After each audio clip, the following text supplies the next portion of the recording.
Welcome to the Ayahuasca Parents Podcast. Hello. Well, hi. Guess what? What? We've done a podcast now 2 times in 2 weeks, 3 Yeah. weeks. Yeah. We're on a roll. I know, we didn't wait 3 months again. Yeah. And I'm all in my comfies and I'm ready to go. I know. We were just like, let's do a podcast. Well, we were talking about, healing modalities. Mm-hmm. Really, we were talking about detox modalities. Yeah. And I was like, you know what? I think I'm ready to talk about this. Let's go ahead and talk about it. It should be a lot of fun. Yeah. But let's check in first. Okay. How's your week been? How's your couple of weeks been? It's been fucking rough. How's yours? What someone described it as like just having a huge blanket on top of us. Maybe not so much a blanket, but maybe like a big cave or a big rock or big mountain or something. Someone else explained it like we're, what's her name now? Anne Frank. Yes. He said, life feels like we're Anne Frank sitting in the room wondering what's behind the door. I was like, that's what life feels like right now. Wow. Yeah, a lot of people are struggling. Everybody's doing our work. You know, the thing is when you just think about, it's like I was telling you this earlier, like I sound dramatic when I'm like, life's, honestly, it's not been bad, right? Doing your internal work, still got business, still got kid stuff, but like, energetically, what's happening in the world's a little, heavy. Yeah, it feels, I feel pretty exhausted, and I feel like I'm multitasking in ways I've never multitasked before. Yeah. And I'm a really, really hard worker. So I look at my day sometimes and I go, I don't even know how I've had the energy to do what I did. I've been looking at your days thinking the same thing. Yeah. So for people that don't know, that's funny. You're a homeschool teacher now. That's right. I homeschool. You teach 5th grade and 8th grade. That's right. It's actually been really super fun and very successful. Yeah. So I converted one of our basement rooms that was more like a piano room into a legit school. Yeah, it's really nice. So I bought a bunch of just a lot of posters, order of operations, place value, things about the water cycle. Cell models. Yeah, plant and animal cells. Let's see. Things about matter, different states of matter, atoms, elemental charts. Let's see. And I bought a big map of the world. And then I began to really kind of think about the curriculum and what I could do. Really and truly, a lot of the curriculum has a lot to do with the curiosities that I've had over the last 7 years. Now, had you told me 7 years ago that I was researching and studying things so that I could teach my children 7 years in the future, I would have been like, really? I didn't see that coming either. Yeah. But, because I'm just been observing, trying to, be helpful when I can. Mm-hmm. But it's gone way smoother. I was thinking the kids would have some breakdowns, missing friends, just, being in the house a lot, right? Because they go to school and then they unwind, and so they're in the house, whereas before they were gone 8 hours a day, so then they actually missed the house. They come back. Anyway, none of that's taken place. They couldn't be happier. They're, who would have thunk that kids truly enjoy learning? When you actually provide good information. Yeah, I think all children are sponges. But, really and truly what gave me the confidence was the pandemic when everything shut down. Yeah. And the kids were forced to be online, and what a shit show that was. Yeah, now, wasted time. Yeah, to give everybody the benefit of the doubt, I understand it was an emergency situation, and that was the best that they could do. However, when I was looking at the curriculum, and I was like, what are they're boring the children to death. And so for 3 months, I asked the kids questions about their day, about what they learned, about what was going on. And Every time I'd ask Lexi, Yeah, well, there's a reason why when you ask kids, what part of the day do you like the most? And they're like PE or recess. Or art.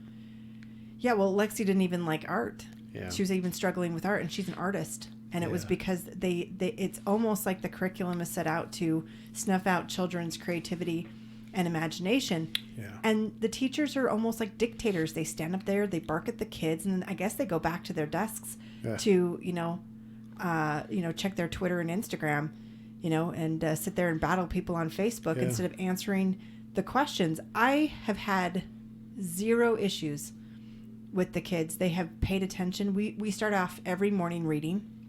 We're reading a book called Out of My Mind, which is a brilliant book. And you know why I love books, and particularly I love reading books aloud with children, is that it expands their consciousness. It really does. It gives them an opportunity to settle in and imagine themselves in somebody else's shoes. And this book is remarkable. It's about this little girl's plight of being physically handicapped. She's not able to move. She's wheelchair bound, and she's nonverbal. She can't speak, but she has a photographic memory, and she's the smartest person in every room that she encounters. It's a brilliant book. I'd recommend it. And our 14-year-old is digging it. Oh, yeah. Well, he's talked about it several times. I knew the kids loved it when over the weekend, and we had a long weekend because it was Labor Day, they were like, I really missed that book. And I'm like, well, you can go downstairs and read it. They're like, no, I don't want to read ahead. No. Let's read it together. Yeah. And so I read 10 minutes out loud to set the pace, and really and truly to get the kids' eyes moving back and forth, and get those. It's kind of like their stretches. Yeah. We are motivating those muscles to strengthen so that they can then clip along at the pace that I read at. Yeah. When we read, we stop quite a few times when they have an issue with a word that they don't know. We talk about what that is, what that word means, the definition of the word.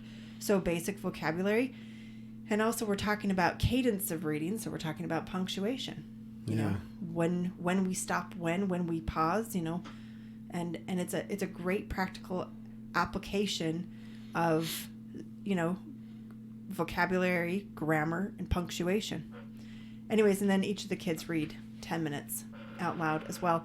And just in the couple weeks that we've been doing homeschool, I feel like that both of them, their confidence levels are increasing. Oh, I can see it. Yeah, with reading aloud. We then go to copying.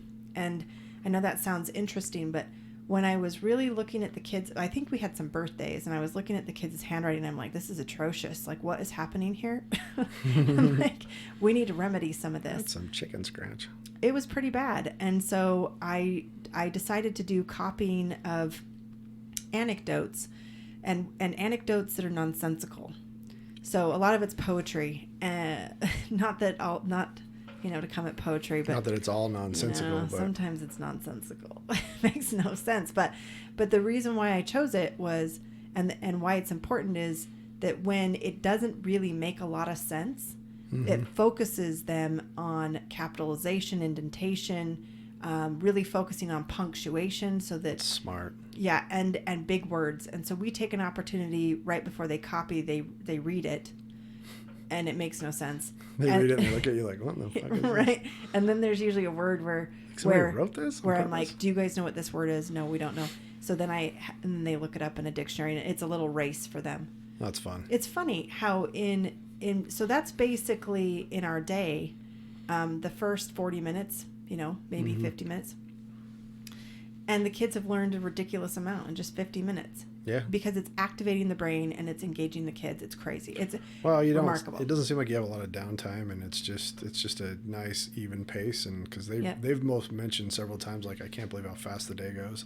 Yeah. So we do then 10 minutes of typing, which is really great. Good practice and a good life skill. Can they compete against each other on that? No. It's more or less type games. Yeah, it's more or less competing against themselves. Well, Lexi types. She learned how to type like you. She types with 3 fingers or 6 fingers. Well, I'm glad you're breaking her of that shitty habit. So she's really irritated with it. Made a comment a couple days ago about, but she can type really fast the other way. And I said, look, yeah, so can Dad. I'm like, look, when you get into, because I can just look at a paper and just yeah, and I just can't. No way. Yeah, and that's because I learned it the quote correct way. Yeah. And I'd love the kids to do that. It's a helpful skill. Yeah.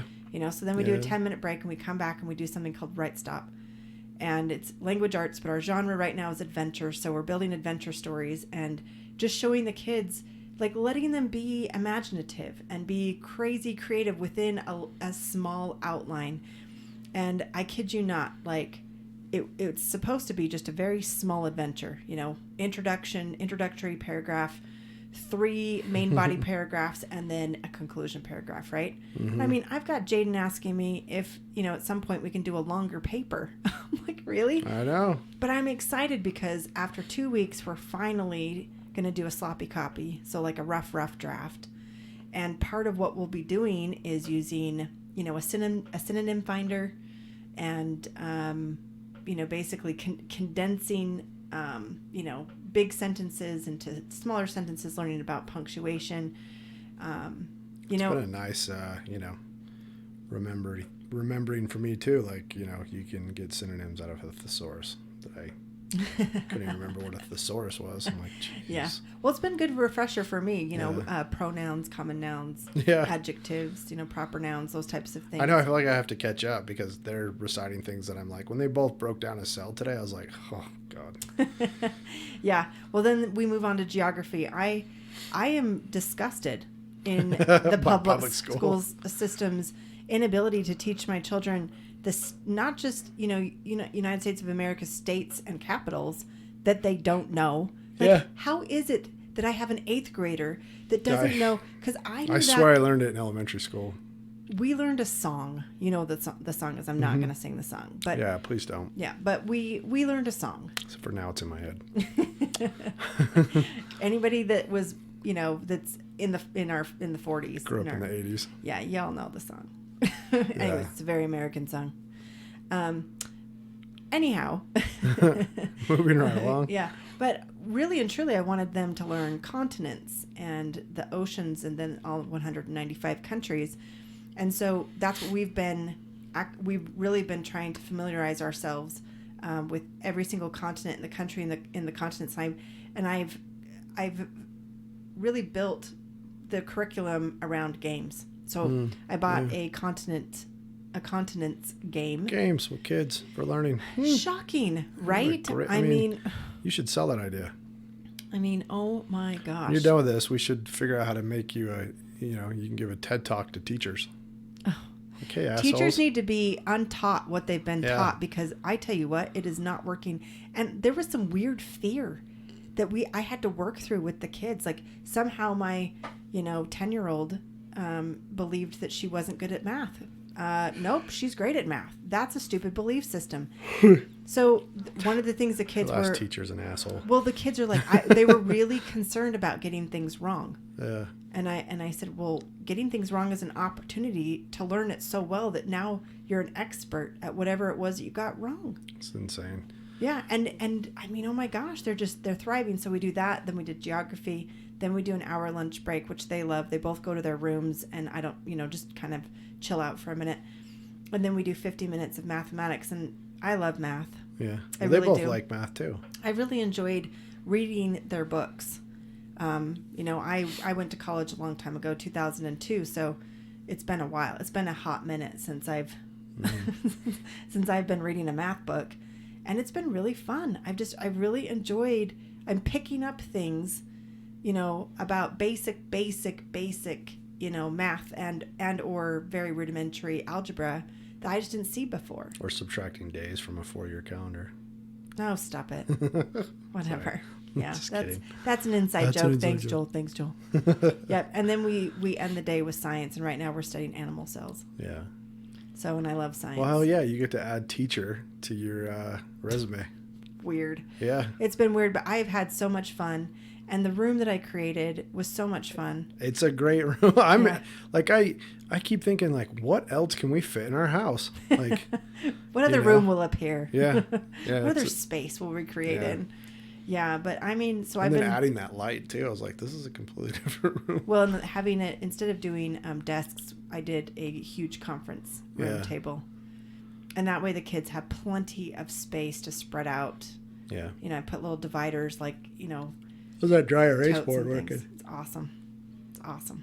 Thank you, by the way, for finding I mean, I wasn't doing that as a humble brag. I was yeah, you more were. like, no, I was just like, when I looked at it the other day, you had probably 3/4 of a full. And I'm like, all right, well, it's working. Here's how I feel, is that, not to quote Michael Jackson, but I will. The kids are our future. They really are. And And when I really think about the state of the world and I really think about what we need, aside from healing, intrinsic healing everybody, you know, really and truly, our kids deserve and demand the focus and the attention.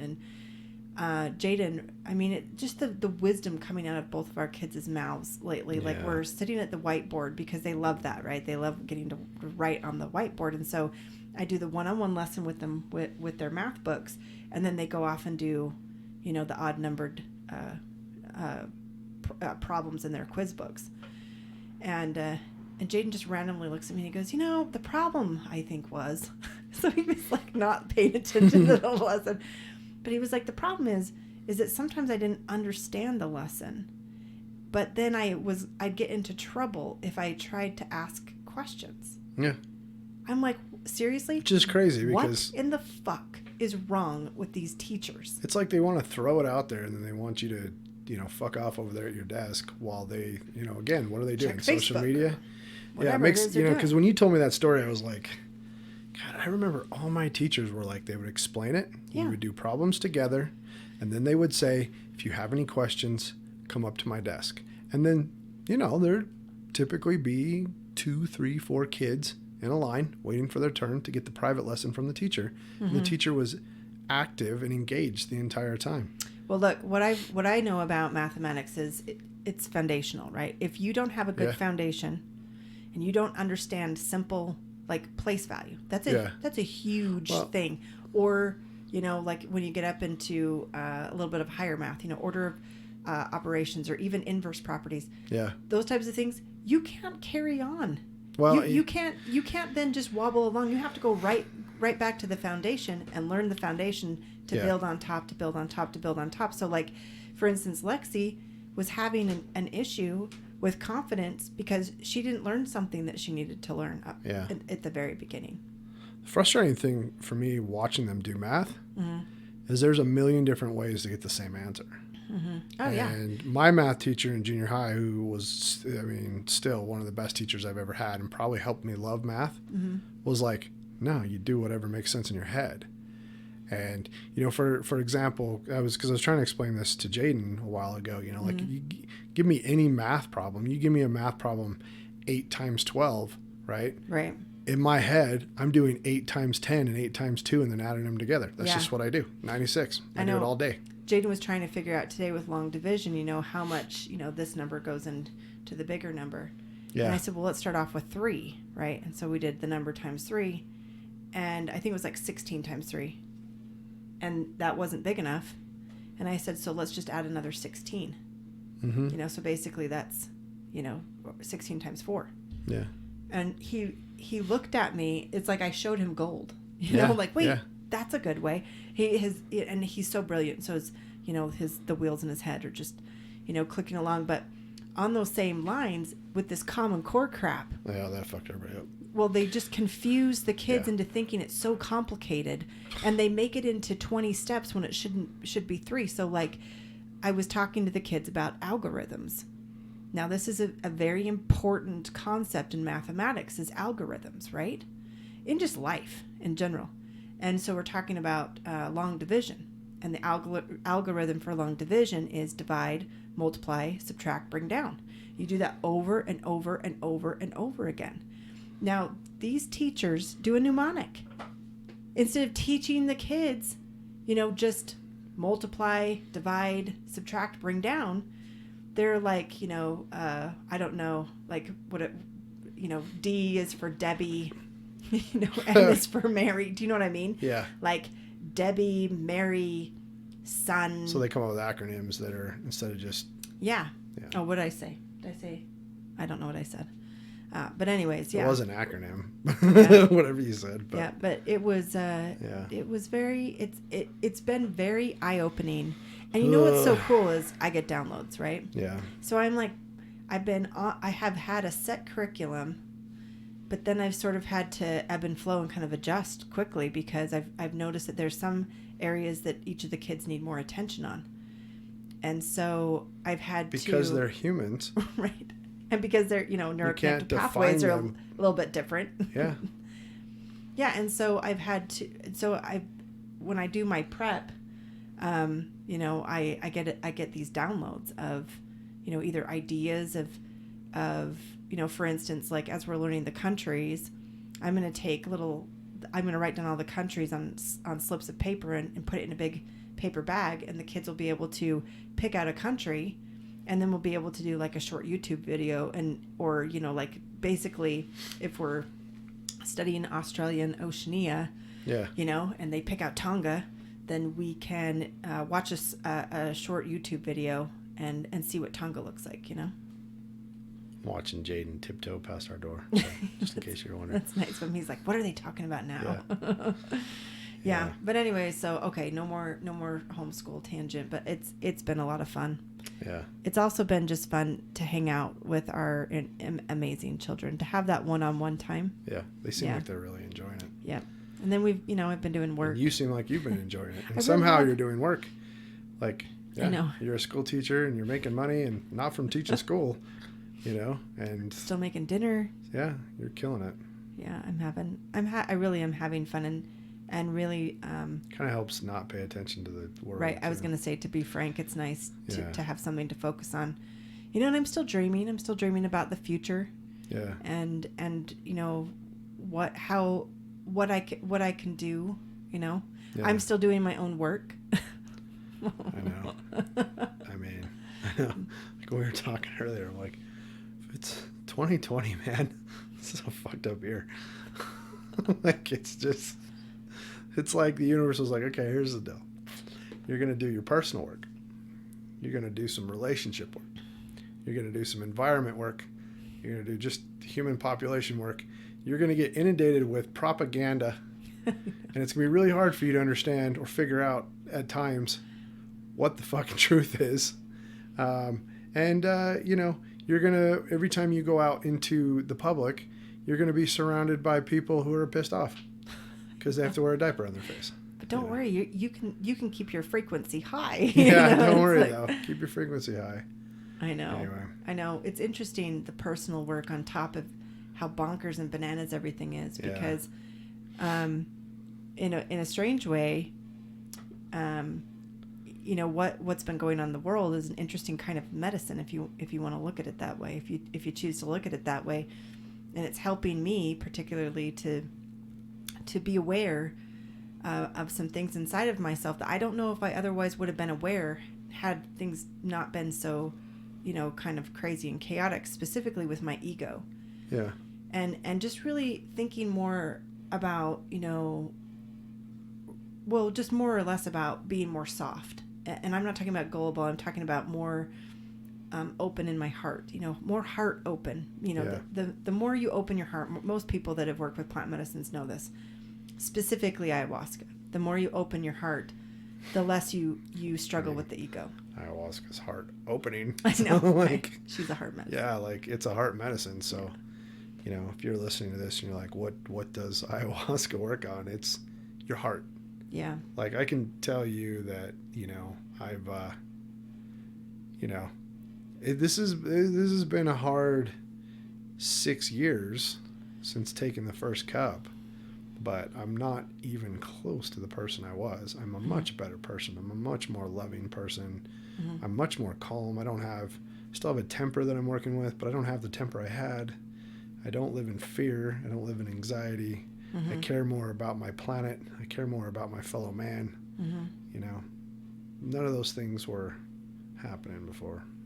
Yeah, we were just trying to survive and to satiate basic needs. The days were a blur, right? You go through your day and then just slam out some dinner and throw back a couple beers and then watch propaganda on TV. Watch the news or whatever else was, being thrown at us for programming. Crazy. Yeah, I know. It was insane. Right now, specifically what I've seen is that there's a lot of people that are very angry, but anger is really a secondary emotion. I think more or less people are very afraid. And so I've had some interesting situations where somehow I managed to just observe, right? And yeah. And really be able to hear what they're trying to say, Just talking about your clients. Yes. I had a client freak out over the buyers wanting to do a just basically service their furnace. And that's a pretty easy thing. And it was like every other word she was saying was the F word. And I was so confused. Like, why are we, it just seemed really like we were over exaggerating.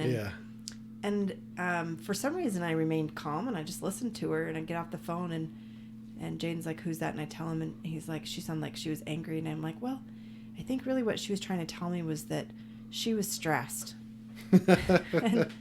and she didn't want to deal with this. Showed you that. Yeah. But anyways, what I was realizing was, I could have let my ego engage. Yeah. I could have chosen to shut down my heart and use my brain. Get triggered.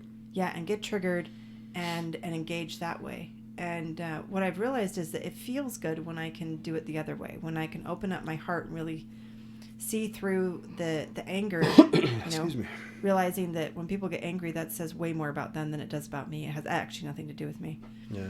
And then hopefully, see or hear the need. And I think, so what I've been working on lately, which I've been failing at miserably, which is that's actually how I learn the best, is that I set an intention and then I observe myself failing all over the place.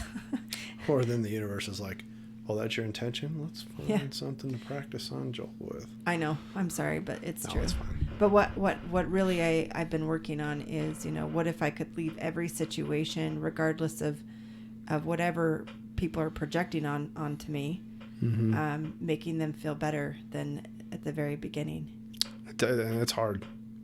I've watched you. You're much better than me.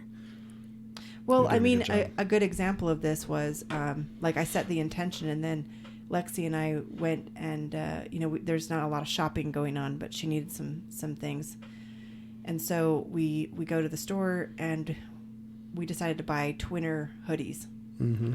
And she came home and immediately put hers on and grabbed the pull strings for the hoodie, and she did it just right, and it just split right down the middle. It ripped. And my first reaction, so what was weird is that, and I mean, this is kind of a vulnerable thing to share about whatever.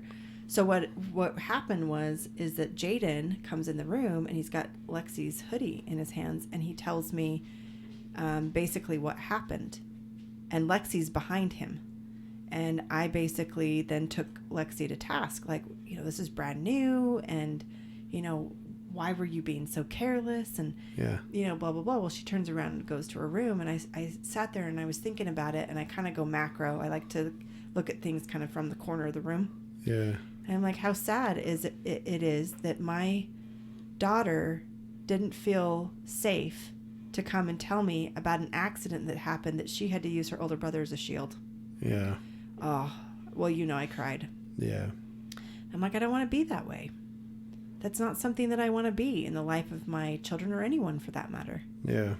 And so I made it right with her and said, we're going to go back and buy you another one. It was an accident. Accidents happen. And I realized, I'm going to try harder. I'm going to really try harder to correct this behavior that I have, where when things don't go how I expect them to go, or how they need to go, or how I want them to go, which is an ego thing. I need to figure out in the moment how to open up my heart and see another way. Yeah. And, not to be... It's advice for everybody. Not to be cliched, but be the change I want to see. And that's what I want. Yeah. I mean, our world would be completely different if we approached people with compassion and open heart. And I'm not talking about letting people abuse you. I'm not talking about... No. Being gullible and letting people walk all over you. I'm talking about doing this in a very loving but in very empowered way. Yeah. Just different ways to approach things. All right. That's my... What do you mean, all right? That's what I've been working on. Well, and then relationship things. You and I have been working on communication like it's our job. 2020 is the year of communication for me. For sure. It's been weird. It's been really hard, actually. Yeah, it's been hard. Yeah, no shit. It's been hard, for me. And I think it's been hard on my ego, watching all the shitty ways I choose to communicate, But eye on the prize. Sorry, I have a hard time. I'm playing with things. So. I'm like, and it's bugging you. Well, I can just hear it. I'm like, click, click. Sounds like static. But yeah, I mean, it's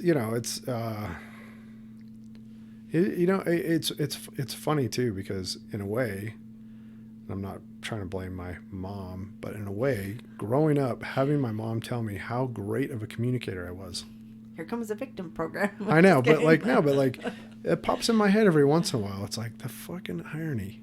My mom would tell me how hard it was going to be for me to find a good woman who would communicate, because I'm such a good communicator. And to be honest with you, once your relationship starts to evolve after a plant medicine, and there's this mirror effect, right, where you start to see all the different flaws you have and all the things that need to be improved and that aren't serving you, and other things like, I'm treating you in ways that you don't like, you're treating me ways that I don't like, and we're both trying to communicate that. And yeah, it's just, it's sort of feels like we were put in the washing machine and we've been on spin cycle. Fuck, right? Yeah, and really and truly, I feel like the universe is, as soon as we get comfortable, or another word would be complacent, it's like the on button gets, pushed. But really, really and truly, for me personally, I've realized that, and a big intention of mine is to have more emotional equanimity. And that really all comes down to communication. It all comes down to communication. Yeah.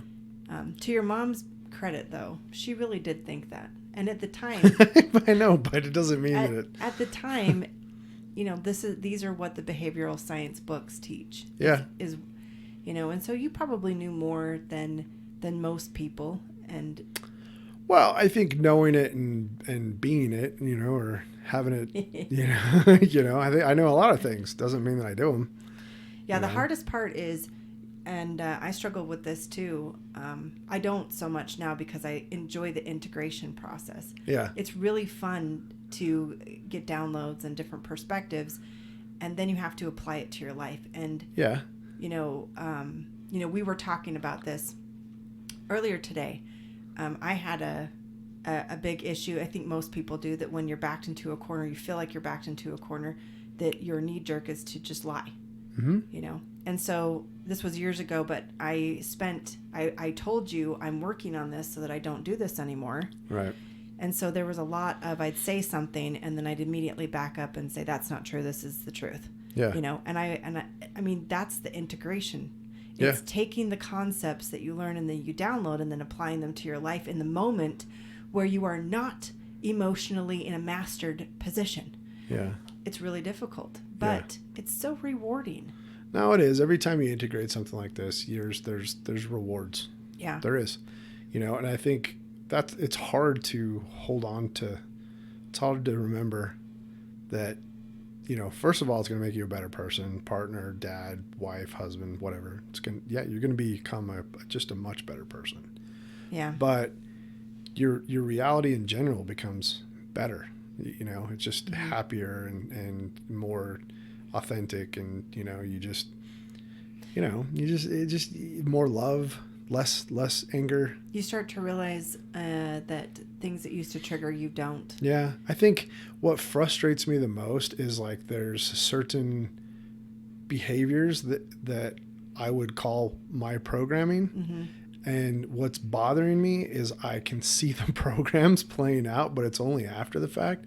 So this is where the lying thing comes in, where, when I see a way that I acted that's not how I want to act, instead of trying to cover it up, just go, yeah, that's a lie. That's not what I should have said.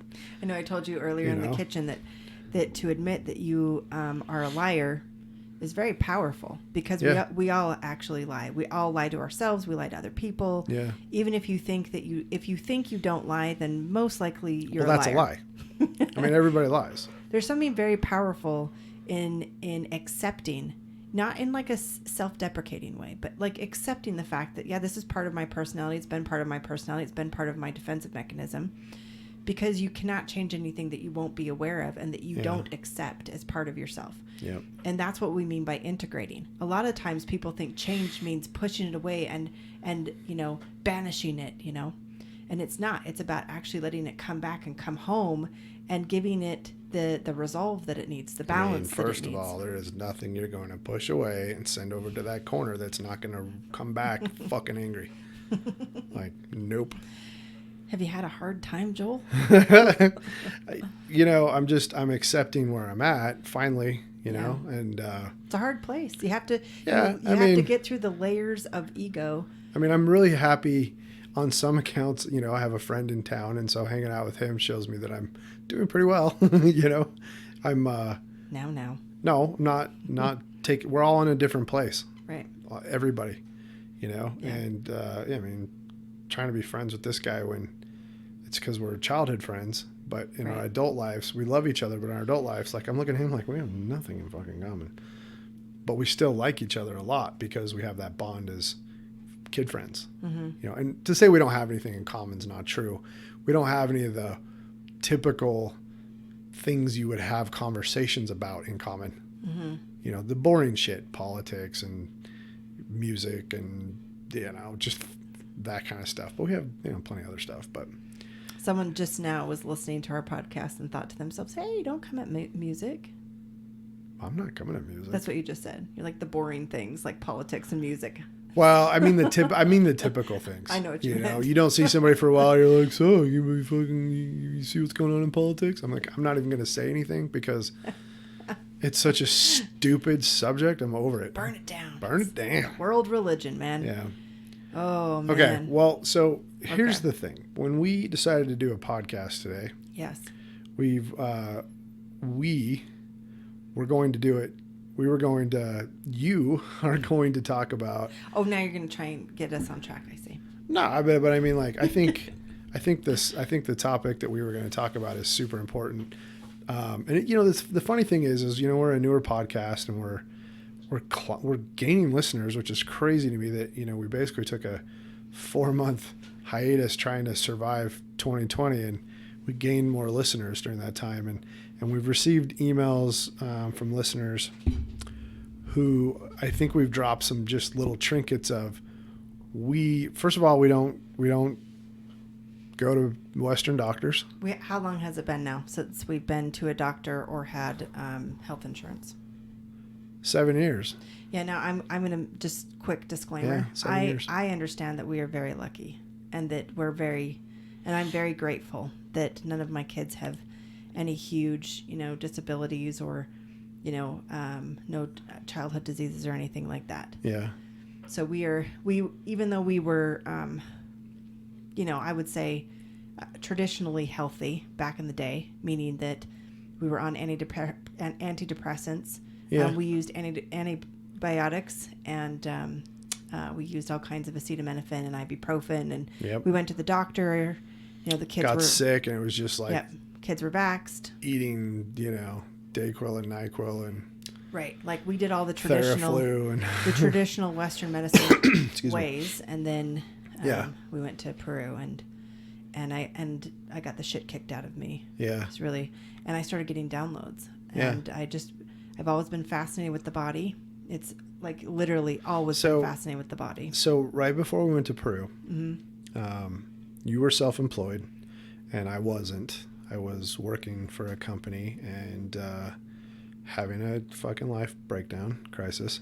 But my job came with health insurance. So it was kind of a nice, comfort blanket.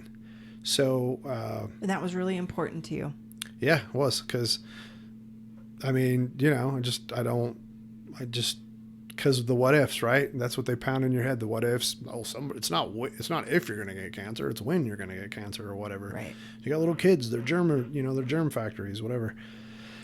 So I had to quit the job and actually took a job right after I quit the job that I was supposed to start after ayahuasca. Don't do that, by the way. Like, you're a different person when you come home. You're not going to want that job. You shouldn't have accepted it. But anyway. So you basically, after I quit that job twice, because I had to quit it twice, because they bribed me to come back.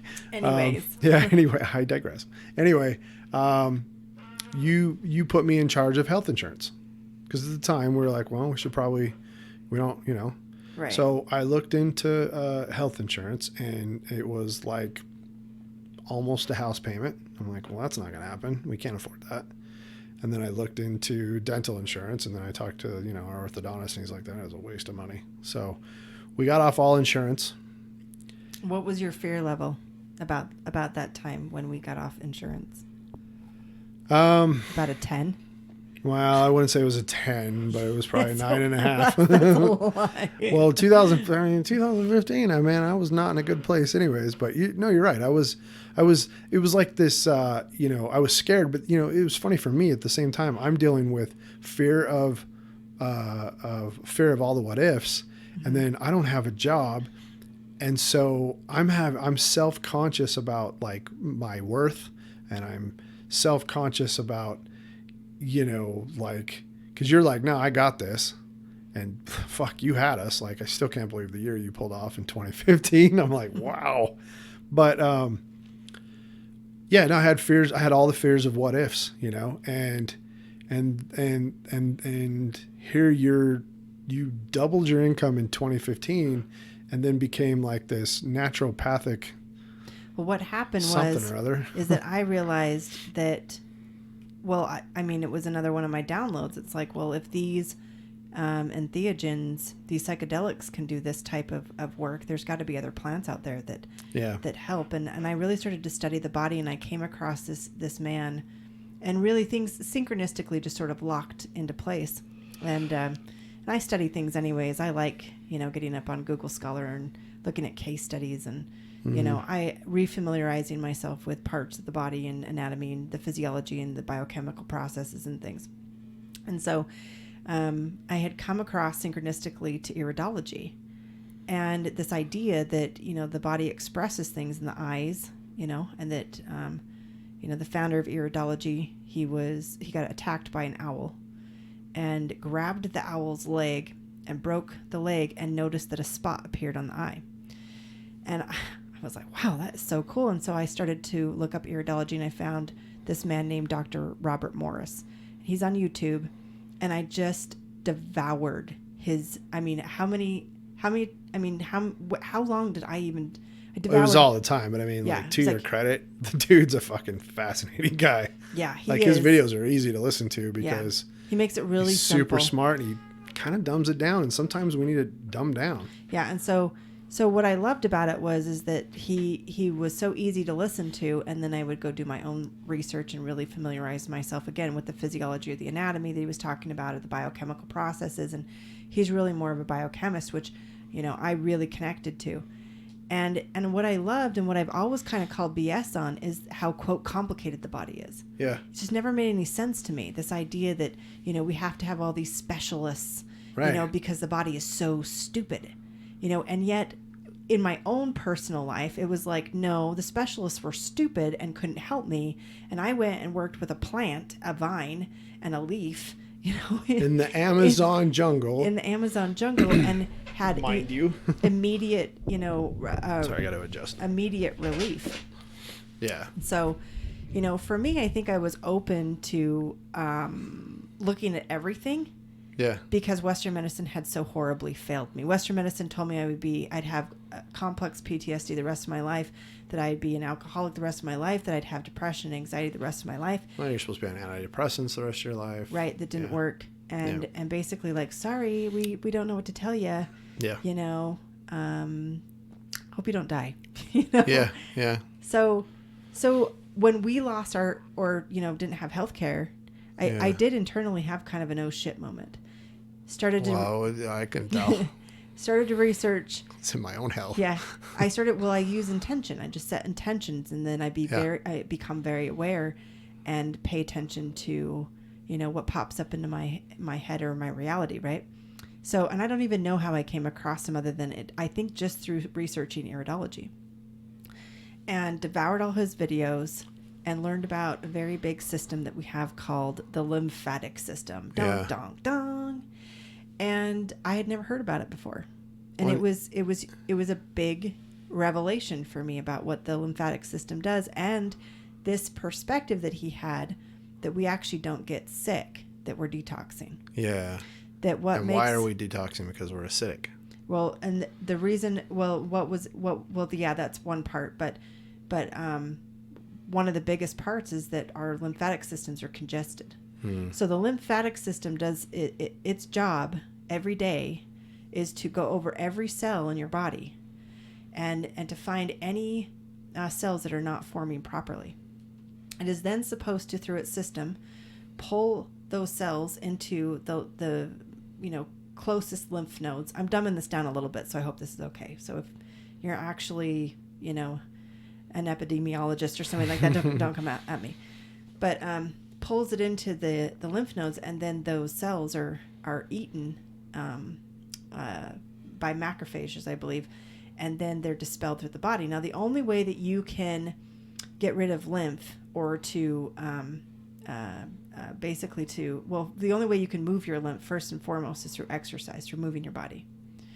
And the only way that the lymphatic system, which is considered the sewer system of the body, it alleviates itself is through three ways: poo, pee, or sweat. And so it's interesting because by moving your body, you're acting as a pump. Yeah. You're activating a pump. The lymphatic system doesn't have a pump. Like the heart has a pump to pump the blood. The lymphatic system requires that we move our bodies and exercise. And then to release the toxins, we have to sweat it out. We have to pee or poop it. And so, for example, when you pee it out, for people that don't know, your pee is cloudy. It's cloudy. Now, most people don't look at their pee. I captured my pee for a year. Oh, you looked at your pee all the time. You were even like trying to get me to look at it. You're like, I'm passing lymph. I'm like, that's good. I trust you. Yeah, I did a bunch of detoxes. That's a whole other podcast. Yeah, you don't just pass lymph. No, you have to concentrate on your kidneys, and because your kidneys are clogged, right? Yeah, they're calcified most of the time, and so there's a series of things that you can do to decalcify and detox the body. And the funny thing is, a lot of nutritionists, they'll push back and say, well, your body has exotoxins, which are the natural detox cells, and I understand that, but when your body isn't functioning to full capacity, which most people that start to express things on their skin, like eczemas and rashes and things like Acne. That's a huge sign right there that lymphatic system is congested and your kidneys aren't filtered. Yep.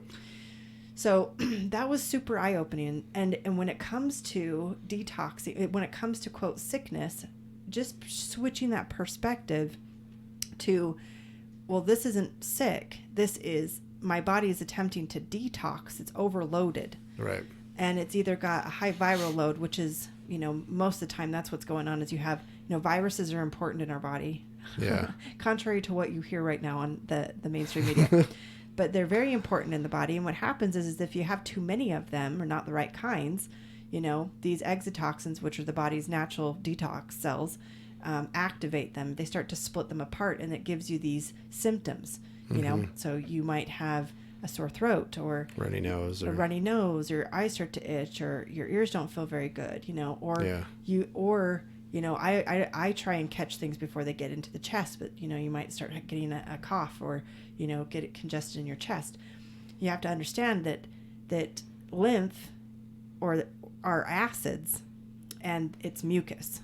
So mucus is basically lymph, but it's acidic, and so and it moves downhill, right? Shit rolls downhill. Right. So it starts in your brain. It starts in your head, and it literally moves down with gravity. That's how this works. And so typically you get irritation in your eye, like runny nose, congestion, something in your ears, your throat. Let's just talk about what typically happens. And because I have kids, I've been able to experience everything and treat all different types of children. But just so you know, FYI, I've tried all of this out on me first. Yeah. And then I've tried it out on my kids.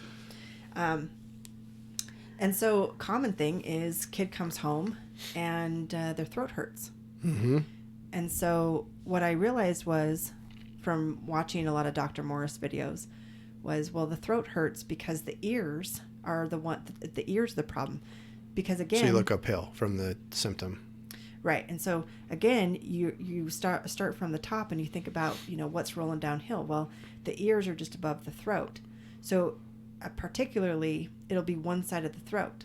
Now, when I give you this tip about how to detox, and to immediately, really within at least 20 to 30 minutes, make yourself feel better or make your child feel better.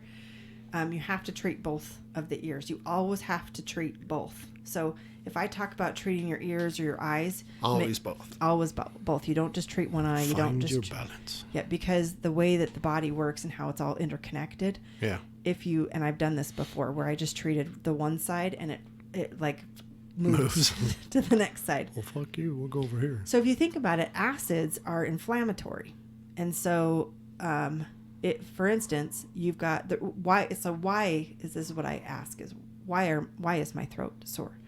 Well, because the acids or the mucus that we're draining in the ear go down the eustachian tubes, and the eustachian tubes start to swell up, right? And it's just too much. It just creates ear infections. Is how ear infections start. Mm-hmm. And then of course at some point it can turn into strep throat or tonsillitis or something like that. So what I do is a treatment of hydrogen peroxide in each of the ears. So it says 3% USP hydrogen peroxide. And so here in the United States, we can all go to the grocery store and buy hydrogen peroxide. In other countries, you're going to have to do your research. I don't know what kind of hydrogen peroxide that you have or if it's called something different. But here in the U.S., it's called 3% USP hydrogen peroxide. And what does hydrogen peroxide do? Well, it's an anti-inflammatory, it's an anti-acceptant, and it's alkaline. So, I mean, this is basic chemistry. When you have an acid, what do you put on it to neutralize it? A base. Mm-hmm. And so it just was so simple. It just pinged for me. It pinged, and so then I began to try it out. And so I have a procedure anytime the kids have the slightest, or you have the slightest sore throat, we treat the ears, and I do 5 minutes of hydrogen peroxide in each ear, and almost immediately after that treatment you're going to feel tremendously better. The hydrogen peroxide is going to bubble and pop. It doesn't hurt, but it's going to bubble and pop. Sometimes it foams out of your ear. My oldest son, it's disgusting. But man, every time I use hydrogen peroxide in his ears, it just foams out of the ear. And you let that go for 5 minutes on each side. And then I usually follow it up with colloidal silver. The 500 ppms, which means parts per million. Mm-hmm. And I love. None of our kids have turned blue. So. You would have to drink the guy that turned blue drank it like every day. They did that bullshit so that you wouldn't buy it because it is an incredible. Yeah. It's an incredible antiviral is really what it is. I'm like, what's the word? Yeah. Yeah, antiviral. Yeah, it's been used. I'm like, for example, last night, your eyes were itchy. Well, let's not get ahead of ourselves. Okay. Let's just keep it on the ears. On the ears, yeah.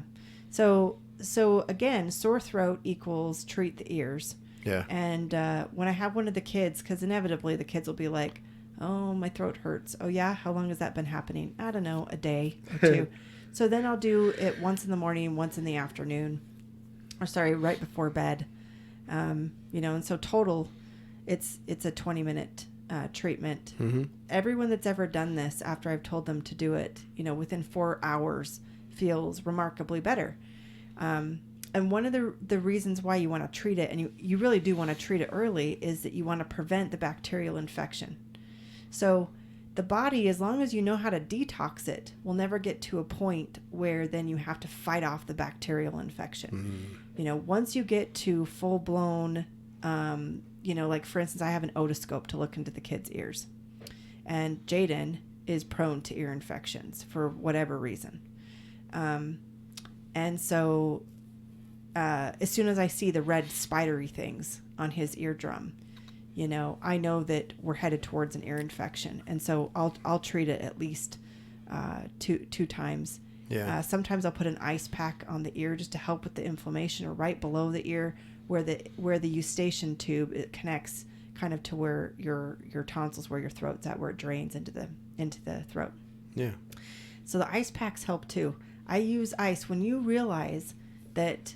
Most problems that we're having is inflammation. Yeah. So. You have another common one before I get to the eyes again. Another common one are headaches. Yeah. And especially for me. Mm-hmm. And when you have a headache, I mean, a lot of the time when you, are quote sick, headaches are something that happen all the time. So I use peppermint essential oil, and I always use the food grade. I do not recommend that you get these in your eyes, so be careful. No, don't get in your eye. But I always put the peppermint oil up above the hairline and kind of down towards the temples. Mm-hmm. I put it behind each of the ears, and then I trace the spinal cord just from the base of the skull down about 3 or 4 inches. And then I grab 2 ice packs, and I put 1 ice pack on the back of at the base of the skull, mm-hmm. and I put the other one right on top of the head, or if you're having a frontal lobe headache, you put it on the front. Yep. And then you close your eyes, and it works almost 100% of the time. In about 15 minutes. Yeah. It's really fast. Yeah. It's if you can and you can stomach it, another hack that I have for really bad migraines is a shot of ginger. Yep. You want to water the ginger down. So yeah, like it burns. You want to do like 1 part ginger, 3 parts water. Yeah. But that is an incredible anti-inflammatory. When I had the revelation of how like acetaminophen, so like Tylenol and ibuprofen work, how is it that you ingest it? And then how is it that it takes your headache away? So it's going through my digestive tract. Well, you've got your villi and microvilli that are inside of your intestines, and you've got every major system right there, including your nervous system. And your body then absorbs through the intestines the medicine, right? Or the pharmaceutical, and it plugs and plays with the nervous system. Well, the ginger juice does the same thing. So, yeah. Now I remember the time you made me take a shot, and I'm like, yeah, my headache's gone. Yeah, and so between the two, that's a really great way to get rid of a headache. Next are the eyes. So a lot of the times people that have sinus issues actually have issues with the eyes, and the eyes might itch, maybe they don't, but you might have some issues that are literally right in the nasal cavity, and then the nasal passages that are right under the eyes and sometimes right over the eyes. Yeah. If you put colloidal silver in your eyes, you will immediately taste that and feel that in your nasal passages. And that's, again, a really great antiviral. So it's really helping to support the body from letting the any sort of infection and bacteria grow. Mm-hmm. To be safe, honestly, the best thing to do would be hydrogen peroxide in both the ears, followed up with the colloidal silver, and then the colloidal silver in the eyes. So, when do we take colloidal silver under the tongue? So, for instance, when I think we had this, nasty virus last year, it presented in a very weird way. Most of the time, most viruses will present in a sore throat, maybe achy ears, right? Mm-hmm. Then sometimes it tries to move to the nasal passages. For the most part, though, if you treat the ears and the eyes, it's not going to move into the nasal passages. So then where does it go next? Well, it's going to try and go for the lungs. Yeah. And so what I do to treat the lungs, I have a couple of things depending on how bad it is. So, for instance, my older kids, they'll go 3 days with feeling like crap, and then they'll call me, Mom, I'm really sick. And so I'm like, okay, well, it's going to take me about 24 hours to detox you, but I have managed to detox the kids, even the older two, or even like you, sometimes you'll go, a couple hero days without telling me that you don't feel good. And yeah. I do it too sometimes as well. Yeah, you just think it's going to pass, and then it gets worse. Yeah, side note, you want to only eat anti-inflammatory foods. So you want to just pump the vitamin C and the polyphenols. Hibiscus tea. And I have that actually in my bag right here to remind myself. Yeah, and so to support the detox, you want to get as many free radical fighters as you can inside of your body and make it as alkaline as possible. And so I do the hibiscus tea. But some of the kids don't like that so much, so I'll make a smoothie with a bunch of polyphenols and adaptogens, like amla, ashwagandha, moringa. These are all things you can get on Amazon. Mm-hmm, maca. There's a couple more that botanicals as well that that I like to work with that have an enormous amount of vitamin C. And here is the number one rule when you're detoxing, when you have, quote, sick symptoms: no sugar. Yeah. Okay. Like when I say no sugar, I mean no sugar in your beans, like no sugar, no pasta, no breads. You're eating as clean of foods as you can. Yep. Yeah. And that helps it pass very quickly. Because if you can think about it this way, is that you need every ounce of energy, your body needs every ounce of energy to be able to focus on detoxing you instead of on digesting complicated foods. Mm-hmm. And the more processed the food, the more complicated the digestive process. And I can attest to this too, that if you do it this way, you're probably talking 24 hours and you're done. Mm-hmm. Like when a flu hits, it used to be like 3-4 days, and then it would just kind of, you'd be okay to function, but you still have a day or two before you're 100%. When you do it this way, it's like 24 hours and you're back at it, and probably 48 hours and you're 100%. Right. Which is incredible. Yeah. And so you want to get ahead of where the mucus is going to go next, which is going to be the lungs. Because it's not just that the mucus is running down your nose, through your throat, and then, into your lungs. The tissues in your body are actually excreting mucus. That's what's going on, because that's how the lymphatic system works. And it's trying to get it out, right? Right. Because it's the sewer system of the body, the lymphatic system. So again, like I mentioned, before we talk about the lungs and detoxing the lungs, one of the ways that you expel lymph is through the skin. It's through sweat. Okay. And so I use Epsom salt baths. Yeah. Or magnesium baths, I think is what they call them in other places.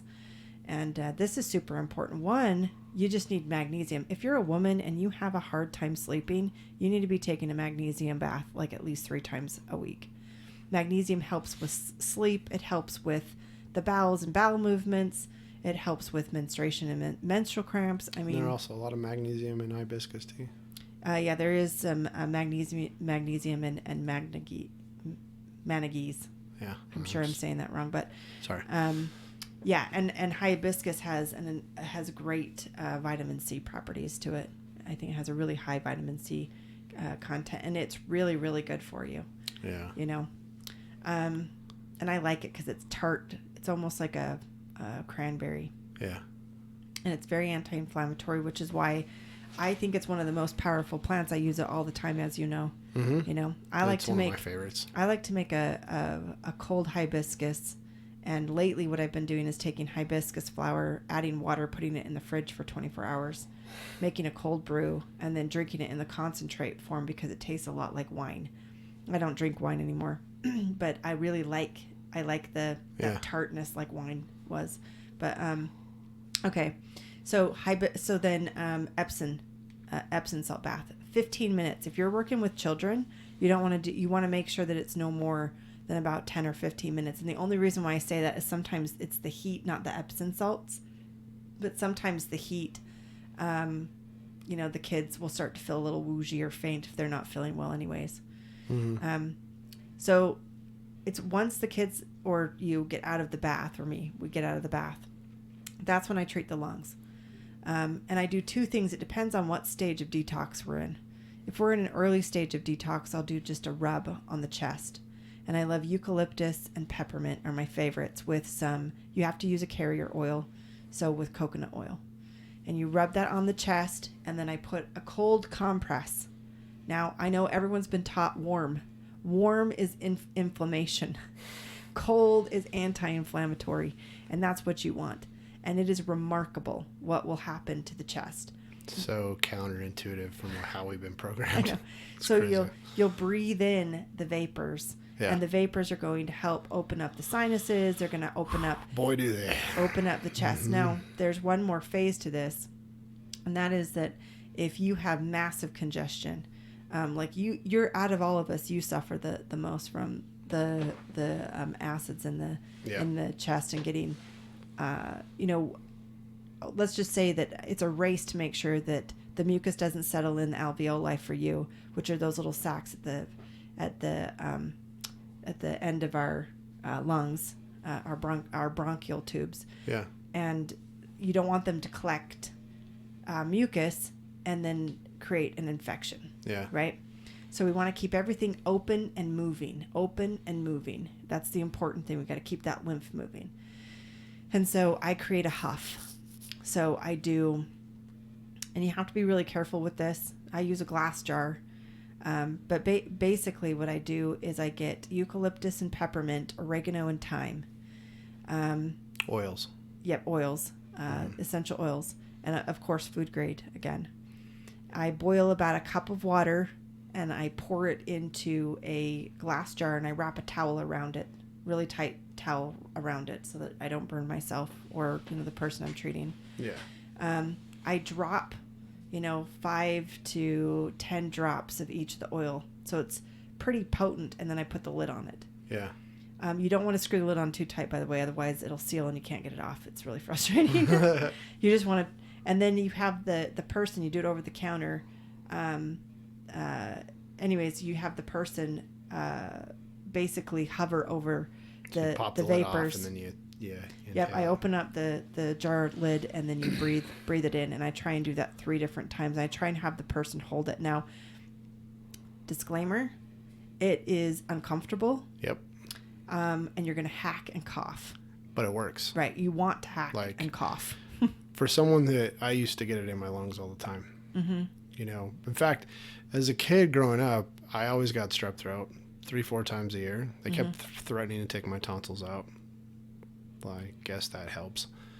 And then on the times I wouldn't go into the doctor to get my amoxicillin or whatever it was, it would go to my lungs. Yeah. And then I was just, eating candied NyQuil and Dayquil trying to get rid of it, right? Mm-hmm. And the huff for me, it's like a day. Again, it's like a day and a half.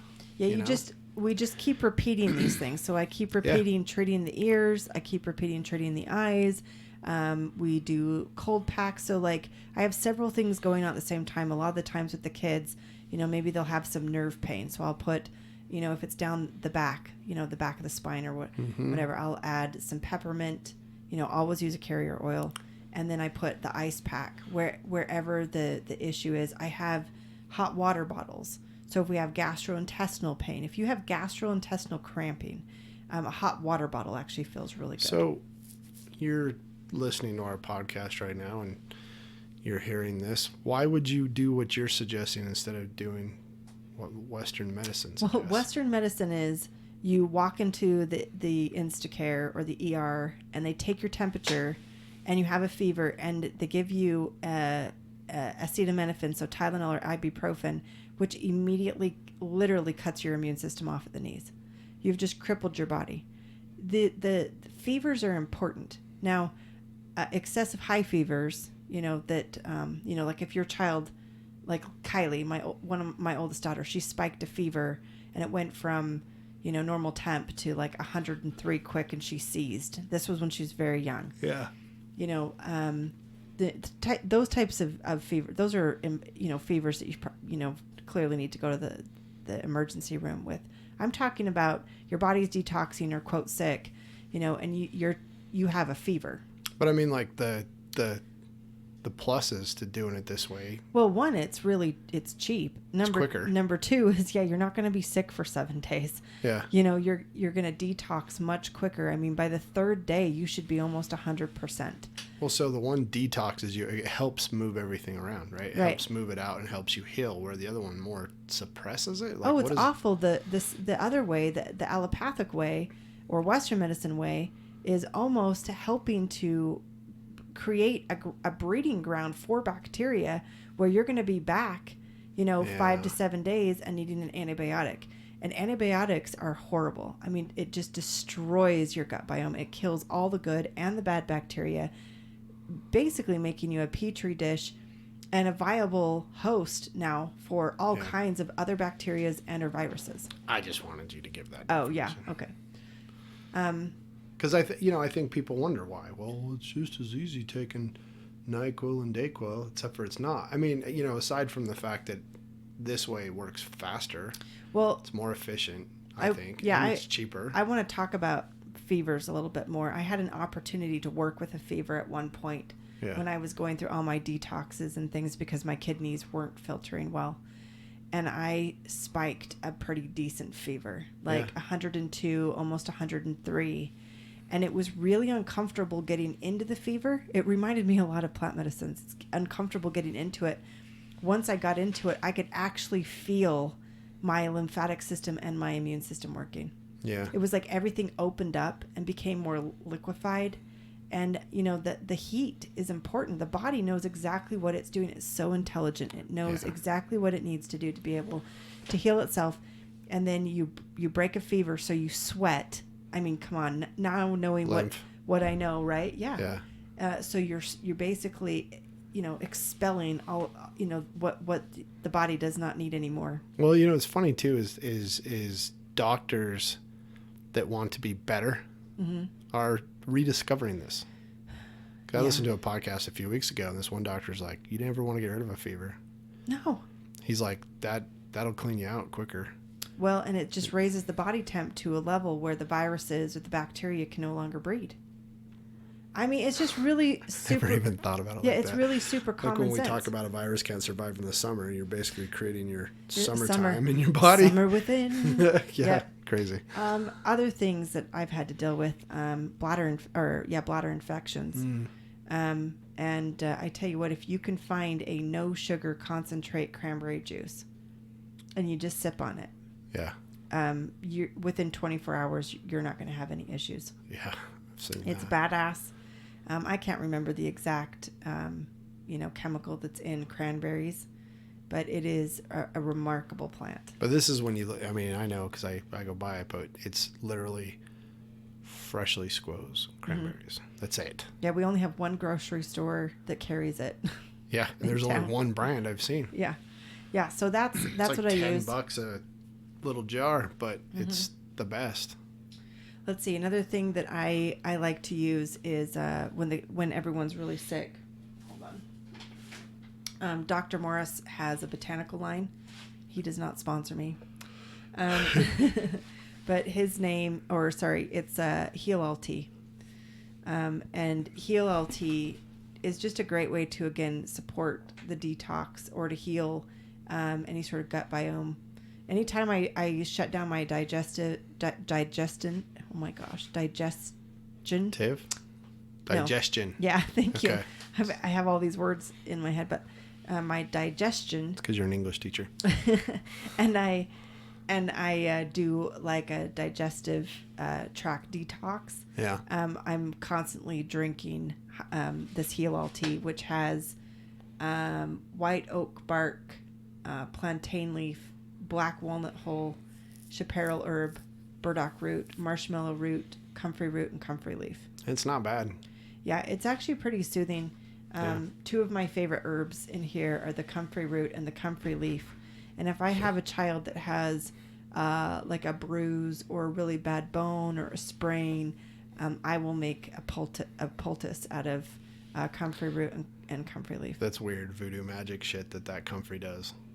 Yeah, like, it's weird to think that we have plants that literally take away swelling or take away pain instantly. Yeah, it's pretty remarkable. It just blows my mind that we've, it's because they don't want us to grow it. The thing is we're so busy. None of us are going to grow this anyways. Why not just give us, the medicine straight from the earth instead of synthesizing it and, because my understanding is, and I'm sure you can expand on this, but when you synthesize it, you're leaving out important alkaloids. Is that right? Yeah, that's a good way to put it. So, anyway. Yeah. And it just... I mean, for me, like, just as a testimony to these things, like, I've never... Getting sick isn't a scary thing. It's just kind of a thing now. It's like, okay, I got to detox. And typically you know why, right? You're like, well... been eating bad, because when you eat a lot of sugar, you typically get sick. Well, and then it's really funny when people are like, the cold will make you sick. Actually, the cold will help you detox. What the cold does is it activates the exotoxins that are the natural detox cells in our bodies, and they search and destroy viruses. Yeah. And so as along with colloidal silver, people are talking a lot about viruses right now. There's something called quinine, which is from a tree in South America. And they've been using that as an anti-malaria drug for a very long time. A century. Mm-hmm. Yeah. No, they have. Yeah. And over 100 years. And there's another powerful antiviral called zinc. And so I found some stuff. I really like it. This is zinc quercetin. So it's basically quinine and zinc already together, but you don't have to, use them together. But that would just be a great immunity support. It's really just an immune support that you could take right now if you wanted to. You could also go find yourself some mineral water and add zinc drops. Mineral water has the quinine in it. You have to drink quite a bit of it though. Like Perrier and yeah. But I would rather take a supplement. You can actually find quinine bark if you want to make your own tinctures and things like that. But yeah, I'm, as much as I would love to do that, I don't have the time to do it right now. Really? Yeah. Really? So I just purchased them on Amazon. Okay. Let's see. I was thinking at some point you're going to figure out how to be a botanist. Well, I did pay for this 2,000 hour plant botanical or botanical medicine course, and then I just haven't found the time to do it yet. But I've been meaning... It's a lifetime membership, though. Yeah, but I've been meaning to print off the book. Yeah. It's 250 pages so that I can just look at that. And it's got recipes and things at some point. At some point I will. The other thing that I love is a lot of the times, the kids will get burns or will have weird rashes that present themselves. But most of the time it's burns, right? Mm-hmm. And I'll tell you what, a sunburn or Kylie, for the, what was it for the 4th of July? Sorry about that. It's my email. the 4th of July, got hit in the face with a firework. Yeah. And so she came to the house. I was so angry about it. Her boyfriend's uncle threw a flower up in the air and it hit her right in the face.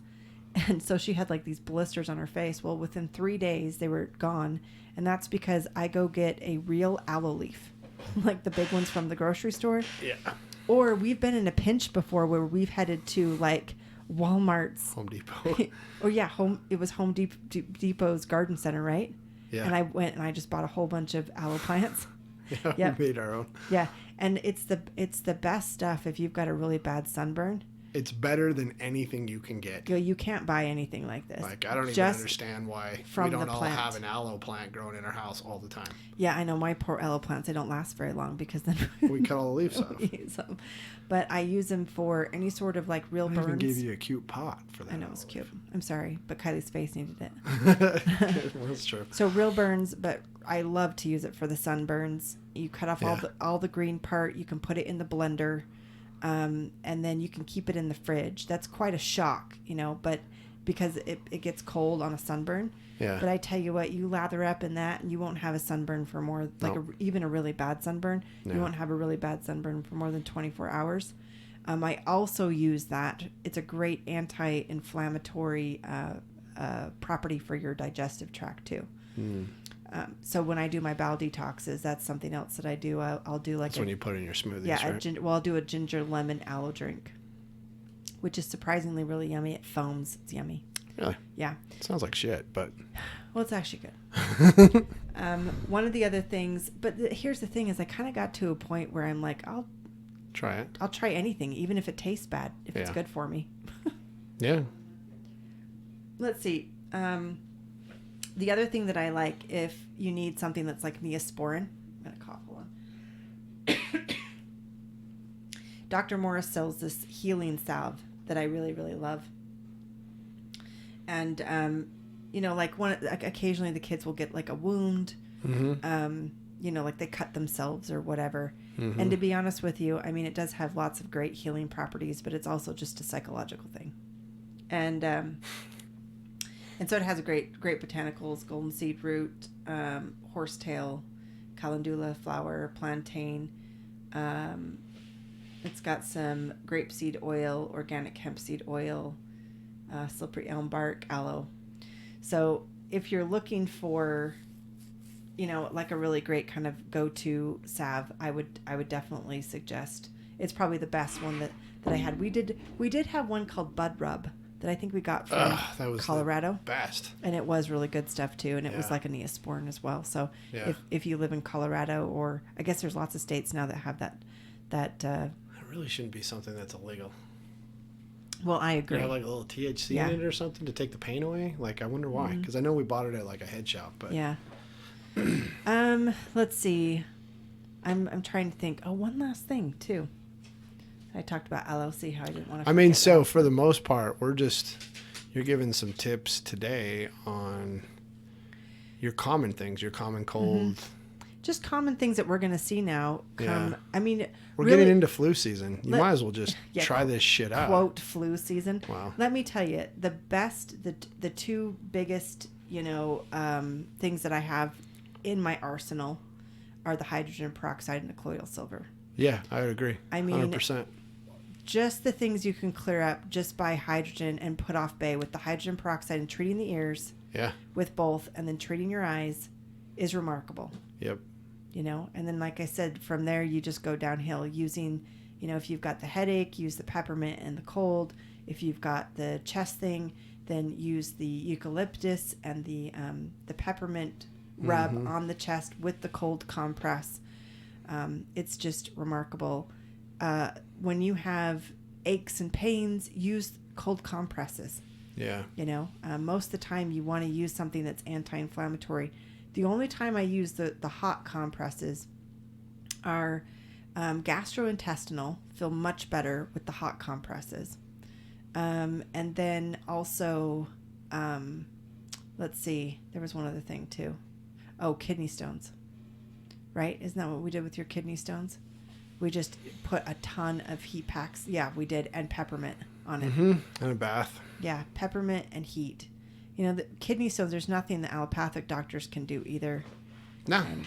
And I don't think smoking weed helped. I think that made it worse, right? It made it worse, yeah. The thing that helped the most was this, like, ridiculously hot bath and then the hot packs. Yeah. Yeah, and, like, yeah, I don't know, I thought weed would have totally taken the pain away. It was like, I'm high and really in pain. Yeah. Yeah. The peppermint really works well with the nervous system. Yeah. And the heat, when you're in pain, that kind of pain, like kidney pain, you know, or gastrointestinal pain. Yeah. It honestly, really what's great for gastrointestinal pain is weed. It's cannabis. You can't give your kids that though. I feel like I'm going to have to make a website at some point. I bet we'll get some good feedback on this with questions, and I'm going to have to, like, make recipes or something, which I'm more than happy to do. I want everybody to have this information.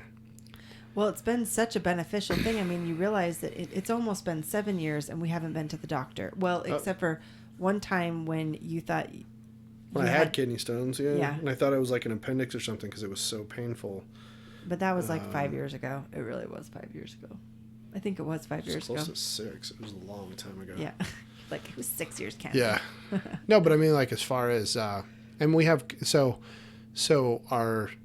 You know, 4 kids from 22 to 10, and we're talking the last 6 years, so you can do the backwards math on where the ages everybody was. They're fucking, you know, they're nasty kids, right? They bring home little viruses and crap all the time. Don't shake your head. They go to dirty schools and they're around dirty kids, and cause it's not our kids. But. Ooh, that reminds me. There was one other thing, too, that you could take. It's an oregano... hold on. Oh my gosh! You literally brought down your pharmacy bag. Well, I didn't want to forget anything. I wanted to make sure that I had covered everything.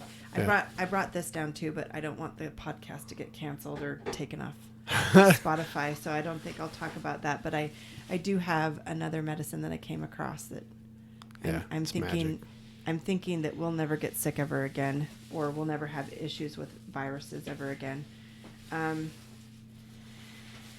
Where is it? Hold on, here it is.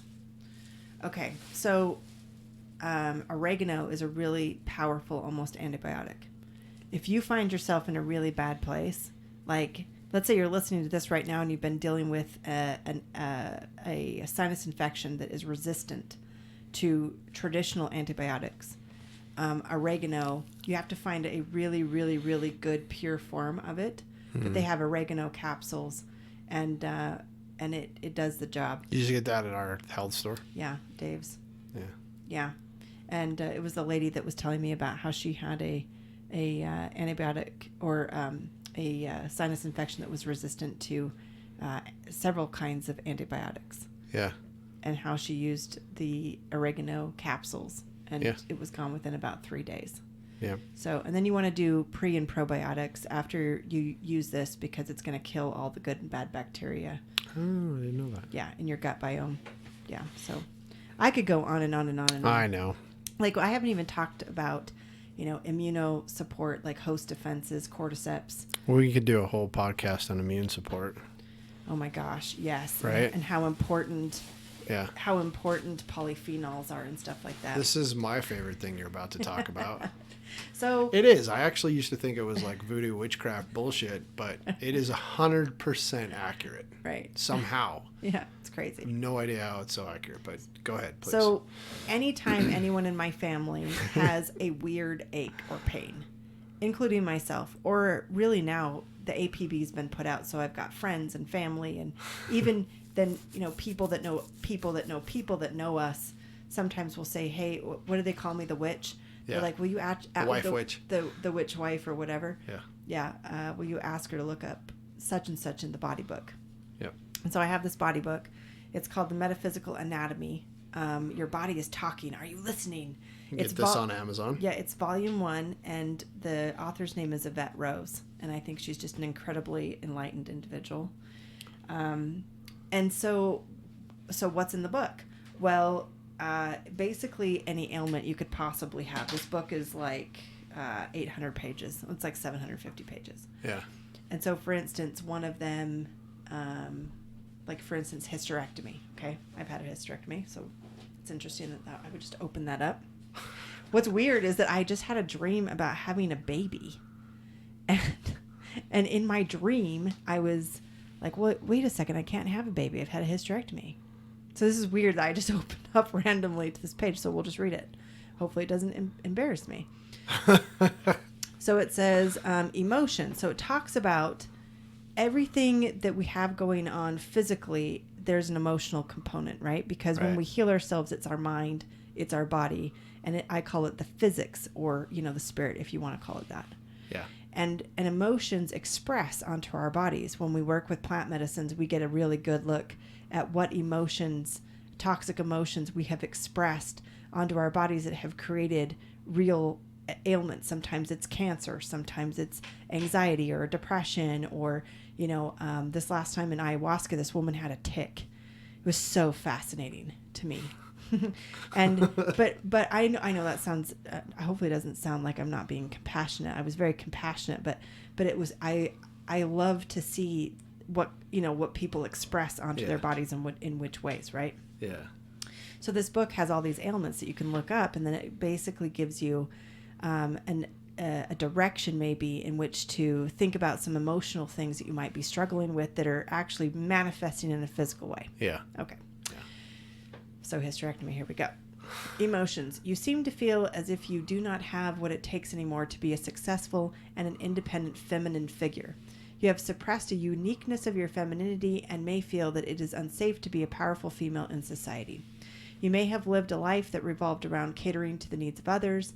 Inevitably, you have suppressed your passion and creativity to attend to people's needs. There is no passion and motivation behind your goals anymore. You have given so much to others, you find little to no source of love or energy left from which to draw passion, energy, and creativity from. So it goes on for a couple more paragraphs. I'm going to, spare everybody from...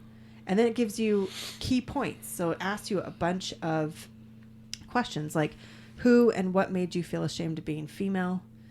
Let's see. You feel you have to step down from the role as a powerful figure and hand it over to someone that is younger. How does that make you feel? What stops you from reclaiming your power? So it just adds... So some things resonate, some things don't. Yeah, right? and so it's like... It's kind of like having your astrology chart read. Well, it's like tarot. Oh, yeah. Where... I mean, a lot of the times, I don't know about you guys, if you play around with tarot cards, which I used to for a long time, but I don't anymore. Yeah. You just have to take and pick what resonates. Something will jump off the page, and maybe it will start a line of thinking that you otherwise wouldn't have thought had you not. I'll share something. Read something from the body book. So I had a period of time where it was like right wrist, left foot hurt. That's right. And then it moved over to the left wrist, right foot. I'm like, what the fuck? Anyway, had a prior psychedelic experience where it was mushrooms, and the mushrooms were basically like, I don't talk to, at the time I wasn't talking to my dad or my brother. And it was basically like, you need to, reach out and have a conversation. It'll help you become a better husband, dad. It's kind of holding you back because of this stuff you're dealing with. So we looked up at the time that was my left foot was hurting. Mm-hmm. And so I had that mushroom experience. I basically was given some instructions. These are what you need to do. And then like a month later, I still haven't done the instructions, right? Mm-hmm. So then my left foot starts hurting. So then we look up my left foot, and what does it say? You have unresolved issues with your dad that need to be dealt with. Like that kind of synchronistic shit happens all the time with a part of your body hurting compared to what you're struggling with or what you haven't done or what you need to do or what you know. And so for me, like it's a good, it's a physical representation of kind of what you're putting off. Right. And what I've realized is like at that particular time, what did I do? I'm like, okay, I'll go write my brother a letter right now. And I did. And I got that taken care of. And the pain went away. Sincerely, the pain went away, and so for me, it's, it's a great way to, your reality is trying to show you what inner work you're supposed to be doing. And sometimes you don't listen, or sometimes you don't want to do it, or sometimes you're scared, feels too hard, whatever.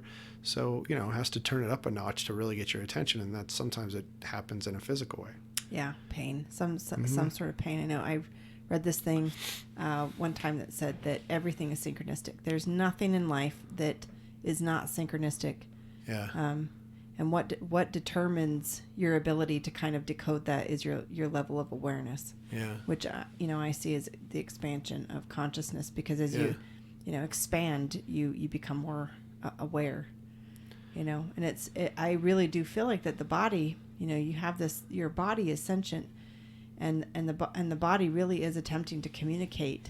With us, and sometimes the only way it can get our attention is, through pain. Well, I really enjoy all these different ways of figuring out what we have to work on, because I do know I'm stubborn. I do. It's the first time I've heard you say you're grateful for it. Just kidding. Well, I'm sure that's true. Because most of the time I complain about it.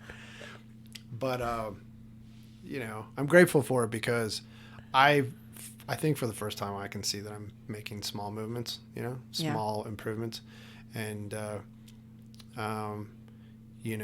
you're the saying that you say all the time, your reality is a reflection from within. Mm-hmm. I can see my reality changing too, which is positive reinforcement to keep going and keep paying attention. And it's tiring, but just keep going. Like, what the fuck else you got to do?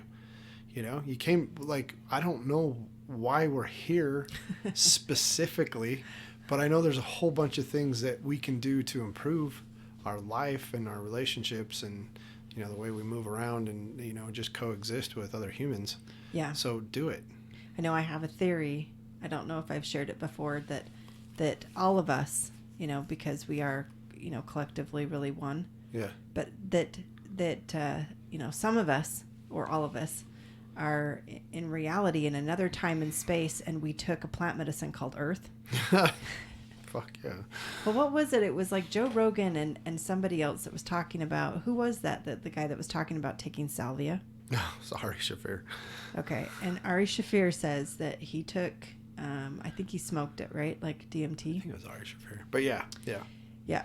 And he smoked it like DMT, and he was only gone for like 10 minutes, just like DMT. But he lived for 6 months.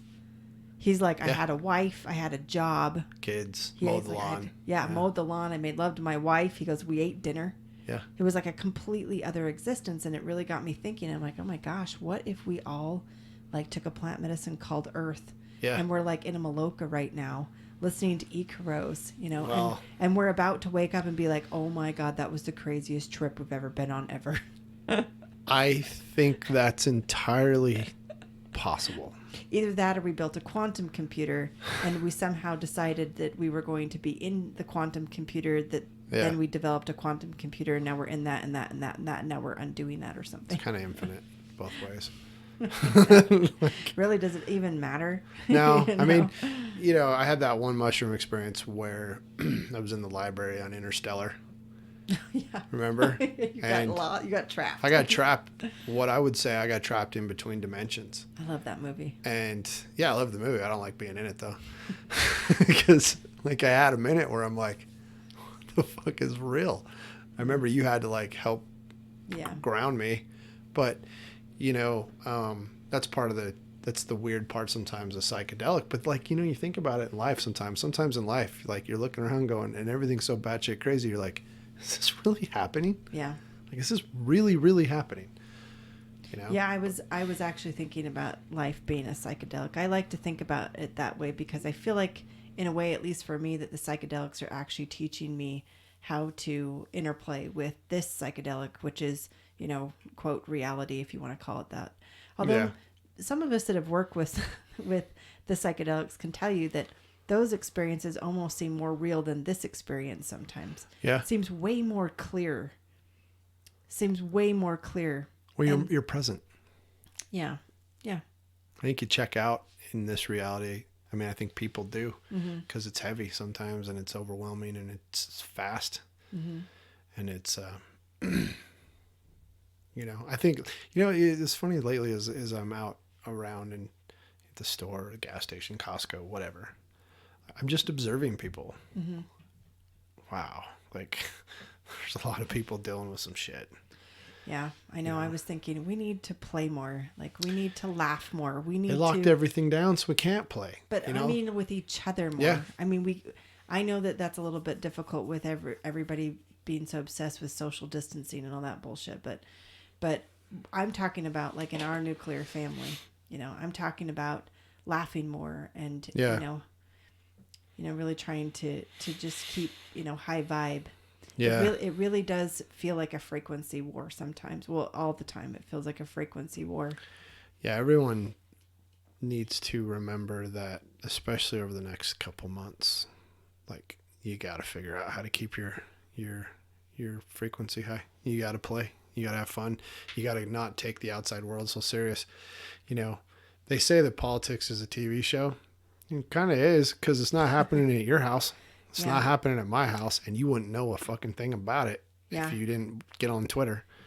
Just think about what's 100 feet in front of you and 100 feet behind you, and you're going to be okay. And I think it's also, I think a lot of us are struggling with staying consistent with some of the things that we never struggled with being consistent about, and just giving yourself a break and realizing you're doing the best that you can. We're doing the best you can. Every single human on planet Earth right now, human being the key word, we're doing the very best that we can. Yep. And you're not going to miss anything. Anybody that's because I've struggled with this time and time again. This idea of, am I going to miss something? Have I fucked up? Yeah. You know, no, you haven't. And even the perceivable issues that you're having, or you know, you feel like you were in a test and you quote failed again. Going back to what I told my son about getting something wrong, you know, with a mathematic equation, it's an opportunity to learn it really well. Yeah. So anyways, I just appreciate everybody that's listening and that wants to listen. You know, Joel and I started this podcast really and truly just for fun. Yeah. And because, let's be honest, I think you were sick and tired of just being the one to listen to me. No. I mean, you know, yes. No, I think you have a lot of great things to say. Like, if I'm going to give you a compliment, I think you have a lot of great things to say.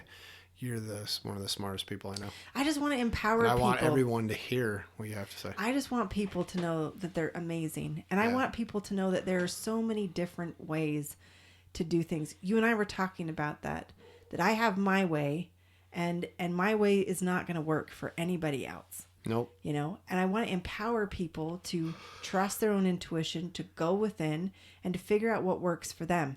Don't listen to any of these self-proclaimed guru people that are telling you that today we're going to connect to our higher selves and this is how you go about doing it. Your process is a process that I'm starting to use more. And that is, you set the intention of these are, I don't want to speak for you, but essentially this is the results, or this is what I want to happen. How do I make it happen? Well, so I set an intention and then I observe myself. You know, it goes back to integrating from ayahuasca. Everybody at ayahuasca, the first time they're making all the lists of all the things they're going to change. And I don't do that. I don't make any lists. I try and be as present as possible. I come home and I get right back into my old routine. I don't try and change anything. And then I just observe. I've set intentions, you know, just like the intentions you do with plant medicines. Yeah. And then I observe to see what it is I need to focus on, because sometimes you in your head think, well, I'm going to change X, Y, and Z when I get home, and that's going to help me. That's actually not where you need to be looking. You need to be looking, you know, at something completely different. But if you're forcing it, if you're trying to change this aspect of your life, instead of just observing yourself and really trying to pay attention and to be aware of where you really need to focus. You know what I mean? Like, I just like that process because then I'm not filled with anxiety all the time about, am I doing it right? Am I not doing it right? Doing it perfect. You love it when I say that too. I fucking hate it when you say it. Like, you can't mess this up, Joel. You're doing it perfect. But it's true. Yeah. So I'm going to say that to everybody. You're doing it perfect. I bet Harmony would have loved to hear that today. She wouldn't have. But listen, your love. Just remember that. Your love. And everybody's doing the very best. Yeah. Try not to focus on anything that you've done today or the last week or month where you feel like that you fucked something up. Like, try not to obsess about it. Try just to say, pick yourself up and go, you know what? All I can do is do better the next time that this, you know, XYZ happens. Yeah. You know? Well, we've been like an hour and 45 minutes. Wow. I know, it went by super friggin' quick. But I think, like, do a recap real quick. So, oh no. Just a quick recap. So, you're talking about how to detox. Like, if you want more information on that, go to Dr. Morse's. Oh yeah, he's a wealth of information. Yeah, you just get up on YouTube and go to Dr. Morse Health Club. You'll find him. He's an older gentleman. He also waxes spiritual. And the best ways too. I know, I love it. And he just makes you feel good. He's just but it's fun to watch him have an awakening in his videos. He has age regressed in a huge way. You see his videos from 7-8 years ago, and he looks like he's a 75-year-old man, you know, and now he looks like he's a 50-year-old man. When he's actually a 75-year-old man. Yeah. Yeah. I would pick and choose. Oh, you can go to, what is that website called? But actually, he's got a search bar now in his YouTube where you can search specific topics. Dr. Mars? Yeah. Yeah, for sure. No, you can, and every one of his. So after you do a search, then you can get in the comments and people will let you jump ahead to whatever it is you're looking for. There was another website that was something figs that you could get up on and then search Dr. Morris stuff. But there's a whole bunch of people that use his detox, have made a business out of detoxing the body this way. And he's really a proponent of being a fruitarian. So don't let that trigger you. That triggers a lot of people. The information that he has is incredible. He's a proponent of being a fruitarian. But when you're really sick. Yeah. When you I think, and he doesn't make that very clear. He talks about, eating mostly fruit, but again, he's assuming that you're watching his videos because you're in really bad shape. So once you understand that, then you can kind of go, okay. So instead, if you have a kidney issue or something like that, go watch his kidney videos, and then he'll tell you which, botanicals to take and which fruits to take with it. And, if you're in a bad place, yeah, you're probably going to want to go, if you want quick results, go fruitarian for a minute. I would recommend watching a lot of his older videos too. I really like him. Yeah. And he always, how he gets, his YouTube videos are always centered around people writing in and saying, these are the issues that I have. Where do I need to start? Yeah, it's awesome. With either, detox or with botanicals. Yeah. And I learned a lot through him, and I've practiced a lot of what he says on us, and it works. It definitely works. So anyways, if you have any questions about anything, I mean, this is not medical advice. I don't know what kind of disclaimer I have to give, but this is not medical advice. Do your own research, blah, blah, blah. Yeah, detox, of course, see your physician before you start anything new, blah, blah. Or whatever. Anyway. Well, thank you for listening. Yeah. Especially if we've gone an hour and 45 minutes, and, I wish it flowed pretty well. I think so what do we, like next time, like if we were to do a phase 2 of this, cause we've had people ask us about cleaning supplies. What do we do for that? I should at some point talk about the cleaning supplies and we can do that next time. My philosophy on making your home a healing home. Yeah.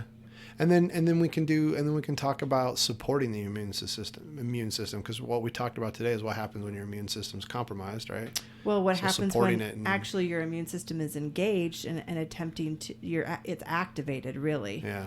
We're talking about immunosupport, and just basically good gut biome care. We could totally do that. Lots of people talk about those types of things. Not a lot of people talk about remedies to help the detox process, which most people think is sickness.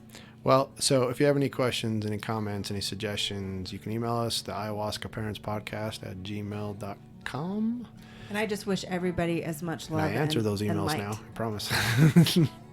I wish everybody just as much love and light as possible. Same here. Yeah. So anyway, thank you for listening. All right. Peace out, guys. Bye.